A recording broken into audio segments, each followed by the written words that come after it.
আমার দুটি শালিক পাখি দিয়ে আজকের সকালটা শুরু করছি। আমি ছোট থেকেই না জোড়া শালিক খুব মানি, আর সব সময় তো জোড়া শালিক পাবো তার কোনো কথা নেই, ওই জন্য বাড়িতে এনেই রেখে দিয়েছি জোড়া শালিক। আর এদিকে মানি প্ল্যান্ট দুটো সোনাই কত সুন্দর করে রেডি করে দিয়েছিল, জলটা চেঞ্জ করে রাখছি। দুটো কাঁচের গ্লাসে করে দিয়েছিল। অ্যাকচুয়ালি আমি বলেছিলাম যে কাঁচের গ্লাসে করে দিবি, বেশ ভালো লাগে দেখতে। সকাল থেকে উঠেই কাজ বাস্ত শুরু, অনেক আগেই উঠেছি, 7টার দিকে উঠেছি, এখন কিন্তু 9টা মতো বাজে। সোহাগ বাবা ঘুমিয়েছিল, ওই তালে আমার কিছু প্রমোশন ভিডিও করার ছিল, ওইগুলো বানিয়ে নিলাম। তো চলো এখন সংসারের কাজে হাত দিই। কাল খুলবে স্কুল, তো ওর জন্য আবার কাঁথি যেতে হবে, তার আগে ঘরবাড়িগুলো আরেকবার ভালো করে পরিষ্কার করছি। হাতে ঝাঁটা নিয়ে সকালটা শুরু করলাম। আর লিপস্টিক দেখে ভাববে না যে ঘুম থেকে উঠেই পরে নিয়েছি, আমার কিছু প্রমোশন ভিডিও বানানোর ছিল, আগেই বললাম, ওই জন্য। প্রতি বছরের গরমের ছুটির থেকেও এই বছর গরমের ছুটিটা আমার কাছে কি বলবো, এত এত পরিশ্রম হয়েছে তোমাদের বলে বোঝাতে পারবো না। এখন যেহেতু আমি দু জায়গায় থাকি, এখানে কন্টিনিউ থাকা হয় না, এক এক দিন এক একটা রুম ধরেছি ক্লিন করতে। পুরো 3তলা থেকে দোতলা আমার প্রচুর প্রচুর কষ্ট হয়েছে। তোমাদের দাদাভাই সবসময়ের জন্য ও না খুব পরিপাটি, মানে একটু এদিক ওদিক হলেই এটা কেন ওরকম বলে। এই প্রথম আমাকে না বললো যে না, গরমের ছুটিতে তুমি কিছু পরিশ্রম করেছো।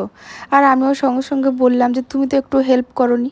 আর অ্যাকচুয়ালি ও টাইম পায়নি, না হলেও যতটুকু পারে হেল্প করে। দেখো আজকে আমি যে কুর্তিটা পরেছি, এটা কিন্তু আমি মিশো থেকে এনেছি। আমার ডেসক্রিপশান বক্সে লিঙ্ক দেওয়া থাকবে, যদি তোমরা ডেসক্রিপশান বক্সে না পাও, তা মানে না ওটা ওপেন হয়, তাহলে কিন্তু দেখবে কমিউনিটিতে বা পোস্টে আমি ছবি দিয়ে বা ভিডিও দিয়ে লিঙ্ক দিয়ে রেখেছি, ওখান থেকেই তোমরা নিয়ে নিতে পারো। গরমে পড়ার জন্য কিন্তু খুব দারুণ আর স্টাইলিস্ট। কাল থেকে গরমের ছুটি, মানে আজকে গরমের ছুটি শেষ, তো কাল থেকে আবার সেই স্কুল, পুরনো জার্নি। তো আমি আজকে সন্ধেবেলায় কাঁথি চলে যাব। আর এমনিতে প্রতি শনিবার শুক্রবার ছুটি থাকলেই ঘর চলে আসি।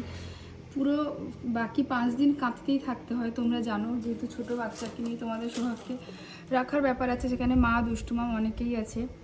পুরো বলতে পারো এবারে গরমের ছুটিটা পুরোটাই বাড়িতে ছিলাম, মাঝে কয়েকদিন কষারিয়া গেছিলাম 2-3 দিন। তো ভীষণ মন খারাপ করছে, মানে বাড়িতে থাকার পরে আবার ছেড়ে আবার সেখানে যাব, যেখানে থাকা হয় না ওখানে একটা আলাদা মায়া, তারপর নিজের বাড়ি হলে। যাই হোক, মন খারাপ করছে, কিন্তু ছোট বাচ্চার জন্য আমাদেরকে এটা মানতে হবে। আর ভীষণ গরম পড়েছে, মানে গরমের ছুটির পর স্কুল খুলে যাবে, কিন্তু গরম কমার কোনো লক্ষণই নেই। যাই হোক, বেশি বকবক করবো না আজকে। এরপরে আমি মন দিয়ে সব কাজ করছি। তারপরে তোমাদের দাদাভাইয়ের এক গাদা ড্রেস ছিল, সব এক্ষুনি বসে এবারে আয়রন করব। অনেক ড্রেস ধোয়া আছে, মানে আমি যে যাবো 1 সপ্তাহের জন্য, মানে সব আয়রন করে দিতে হবে, না হলে যে কি পরবে না পরবে ভগবান জানে। যেইটা পাবে সেইটা পরে নেবে। আমি যখন বলেছি তোমাদের সঙ্গে ডেলি ভ্লগ শেয়ার করব, 5 মিনিট হোক আর 10 মিনিটের হোক, আমি কিন্তু ভ্লগ তোমাদের সঙ্গে এখন ডেলি শেয়ার করছি। এদিকে দেখো তোমাদের দাদাভাইয়ের অনেকগুলো শার্ট আমি আয়রন করছি। আমি তো ছিলাম না, ওর জন্য কী করেছে, 2টো কি 3টে শার্ট ওটাই ধুচ্ছে পড়ছে, অথচ বাকিগুলো সব ধোয়া কাচা হয়ে আছে, কিন্তু আয়রন করা ছিল না। একটু যে দোকানে দিয়ে দেবে তারও ওইটুকুও সময় নেই। যাই হোক, আমি আজকে শুধু না, আজকে 2-3 দিন ধরে এতগুলো শার্ট আয়রন করেছি, আরও বাকি অনেকগুলো আছে। এখন আমি হোয়াইটগুলো এক জায়গায় রাখবো, ব্লুগুলো এক জায়গায় রাখবো। আর তোমাদের দাদাভাই এই বয়স থেকেই, এখন থেকেই নাকি শুধু হোয়াইট পরবে, ওটাই ওর জেদ হয়েছে, আর অন্য কালার পরবে না। আর আমি যতদূর মানে ওকে জোর জবরদস্তি করে সব রকম কালার পরাই, আজ থেকে কি শুধু হোয়াইট পরা। এরপর নিচে নামবো, নিচে নেমে আজকে পুকুরে মাছ ধরা হচ্ছে। সকাল সকাল জাল ফেলা হয়েছে, এই যে মাছ উঠেছে, একটা কাতলা মাছ, এদিকে অনেক মৌরলা মাছ।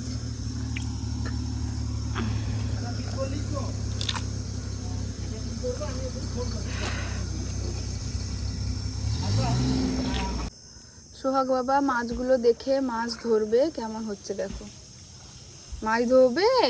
এই তো একটা মাছ দেখাই, এই মাছটাকে আমাদের এদিকে ইলিশ মাছ বলে, মানে এটা পুকুরের পোনা, যেটা মানে পুকুরের মিষ্টি জলের ইলিশ, এটা এদিকে আমাদের এদিকে সবাই ইলিশ মাছই বলে এটাকে। ইলিশ মাছের স্বাদের সঙ্গে তো কোনো দিক দিয়েই যায় না, তাও এটাকে বলে সেরকম একটু গ্লেজ, ইলিশ টাইপের গ্লেজ বলে। সোহাগ বাবা ফিশ, এই তুমি এক্ষুনি খেয়ে নেবে বলছো? ওই ওই ওই ওই ওই এই এই এক্ষুনি কেউ খায় রান্না করে? না না না, পড়ে যাবে পড়ে যাবে, ধরো ধরো ধরো ধরো ধরো। সব রকম হতে হয়, মাটির মানুষ, মাটি হাঁটতে হয়, মাছ ধরতে হয়, সব কিছু করতে হয়। ধরো ধরো ধরো ধরো, ধরবে না। বাটা মাছ পড়েছে একটা ভালো জানি। এই যে মা মাছটা ধরেছে, মা ধরেনি, মানে মা হাতে ধরেছে এটা। এই যে এই সোহাগ বাবা এক্ষুনি মাছ ধরেছিল। আজকে রেস্ট না নিয়ে অনেকগুলোই রান্না পরপর করে নেব। মা আছে বাড়িতে, তো মা সোহাগকে ধরবে, ওই তালে অনেকগুলো রান্না করে নিচ্ছে। এদিকে মা মানে আমার শাশুড়ি মা সব সবজি মাছ টাছ কেটে রেডি করে দিয়েছে। তো দেখো একদিকে পটল ভাজা বসিয়ে দিয়েছি, আরেকদিকে মাছটা ভাজা করছি। এটাও কিন্তু কলা আলু দিয়ে পাতলা একটা ঝোল করব। আর আমার মার এখন এমন অবস্থা হয়েছে, কয়েকদিন শরীরটা খারাপ ছিল, তো ডক্টর পুরোপুরি বলে দিয়েছেন যে একদম তেল ছাড়া মশলা ছাড়া খেতে হবে। তো ভগবানের কৃপায় এখন আস্তে আস্তে অনেকটা রিকভারি করছে। মানে হঠাৎ করেই মার যেই প্রবলেমটা হলো, কোনো কিছু খেতে পাচ্ছিল না, শরীরটা শুকিয়ে যাচ্ছিল, এরকমই হয়েছিল। যাই হোক এখন মা একদমই সেদ্ধ খাবার খাচ্ছে। এদিকে মৌরলা মাছও পুকুরে ধরা হয়েছে। আর মৌরলা মাছ তো আমি জানি আমার মতো তোমাদের অনেকেরই খুবই পছন্দের। মৌরলা মাছের করব তেল ঝাল। আর আজকেই বিকেলে কিন্তু চলে যাব বাড়ি, ওই জন্য মনটা বাড়ি মানে কাঁথিতেই যাব। ভাবো বাবার বাড়ি যাব, তাতেও মন খারাপ করছে, কারণ আগের মতো তো এখানে থাকা হয় না একসঙ্গে। আমি ওর পাপা আমরা সবাই মিলে থাকতাম, তো ওর জন্য একটু মন খারাপ করছে। আজকে বিকেলেই যাব, কালকে সকাল থেকে আবার স্কুল আছে, ওই জন্য এখান থেকে ভোর ভোর উঠে যাওয়া খুবই খুবই কষ্টের। আর মানে এই সকাল সকাল বাচ্চাকে টেনে টেনে নিয়ে যাওয়া। যাই হোক বিকেলে আর একদমই ভিডিও করিনি, বাড়িতে চলে এসেছিলাম। মনটাও খারাপ ছিল, ওর পাপা তো ওর ছেলেকে দেখে মোটামুটি কেঁদেই গেছিলো রাত্রে। যাই হোক বন্ধুরা, আজকে জুনের 1 তারিখ, আজকের থেকে নতুন একটা চ্যালেঞ্জ অ্যাকসেপ্ট করলাম। তোমরা কিন্তু আমার সঙ্গে থেকো, আমি কতটা পারি, কি ব্যাপার, কতটা পেরে উঠি, সব কিছুই তোমাদেরকে সঙ্গে নিয়েই আজকে আমি শুরু করলাম। একটা মা হওয়ার জার্নি কিন্তু অতটা সহজ নয়। আমি যখন প্রথম মানে জানতে পারি আমি প্রেগনেন্ট, তখন আমার ওয়েট ছিল 61 কি 60 কেজি। পরপর যখন লাস্ট আমি যখন সিজারের বেডে উঠি, তখন আমার ওয়েট ছিল 84 কেজি। আর কয়েকদিন মানে গত মাসে আমার ওয়েট ছিল 73। আমি রিসেন্ট আমি কোনো ভিডিও করতে এমন করিনি, কিন্তু হালকা পাতলা একটু এক্সারসাইজ এটা ওটা করে এখন আমার ওয়েট 68 কেজি। তো চলো 68 কেজি থেকে আমি আমার জার্নিটা স্টার্ট করছি। সকালবেলা রেডি হয়ে তো স্কুল গেছিলাম, আর স্কুলে গিয়ে তো কোনো দিন ওরকম ভিডিও টিডিও করা হয় না। এরপর বাড়িতে এসেছি, এসে এবারে খাওয়া দাওয়া করব। সকালে আমি একটু চিয়া সিডস খেয়ে গেছিলাম। ফার্স্ট দিন একটু এলোমেলো হচ্ছে, কাল থেকে খাওয়া দাওয়া ঠিক করতে হবে। এসেই দেখো আমি ওটস আর দই দিয়ে একটু খাচ্ছি, একদমই ভালো লাগছিল না। আর একটু ভালো করে বানাতে হতো, সময়ের অভাবে বাচ্চার খাবার বানাতে হবে, তাড়াতাড়ি করে আমি ওটস আর দই খেয়ে নিয়েছি। এরপরে রেস্ট না নিয়ে সোহাগ বাবার জন্য আগে খাবারটা বানিয়ে নিচ্ছি। আর ছুটির পরে প্রথম স্কুল খুললো, তো সোহাগ বাবা আজকে খুব কাঁদিয়েছে, মা দুষ্টুমাম সবার খুব অবস্থা খারাপ। আর আমার সকালে উঠেছি, ঘুম তেমন হয়নি, বাচ্চাকে নিয়ে বাচ্চার খাওয়ার এটা ওটা করে আমার খুব মাথা যন্ত্রণা করছিল, মানে আমার ঘুমই হয়েছিল না। লিকার চা খেলাম। আর দুপুরবেলা কিন্তু অল্প একদম একটু ভাত আর ডাল আলু ভাজা খেয়েছি। আজকে যেহেতু সোমবার দিন আমার তো নিরামিষ। এরপরে চা খেয়ে একটু ফ্রেশ লাগতে হাঁটা শুরু করেছি। ভেবেছি প্রত্যেক দিন মিনিমাম আধ ঘন্টা হাঁটবো।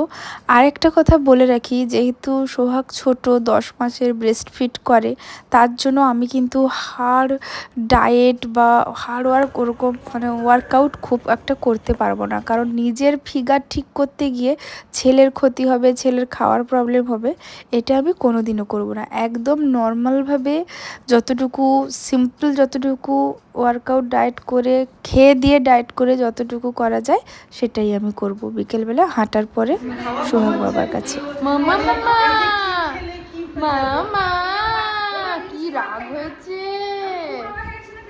এত রাগ কেন? ওই বাবা গো, বাবা গো, কি রাগ, ওই বাবা গো, নামো নামো নামো, এই না সোহাগ বাবা। কি তুমি আজ থেকে খেলা শিখে নিচ্ছ।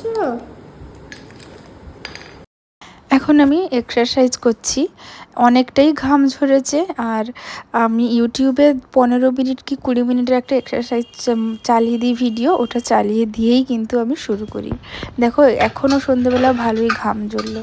এতক্ষণে সোহাগ বাবাকে একটু সন্ধেবেলা খাইয়েছি, দিতেও ঘুমিয়ে যেতে আমি আবার ওর রান্নাটা বসালাম। এখন খাওয়ার রেডি, আমার খাবারটা আমি বেড়ে নিয়েছি, ওদিকে সোহাগের খাওয়ারও রেডি করে নিয়েছি, পুরো পেস্ট করে নিই ওকে খাওয়াই।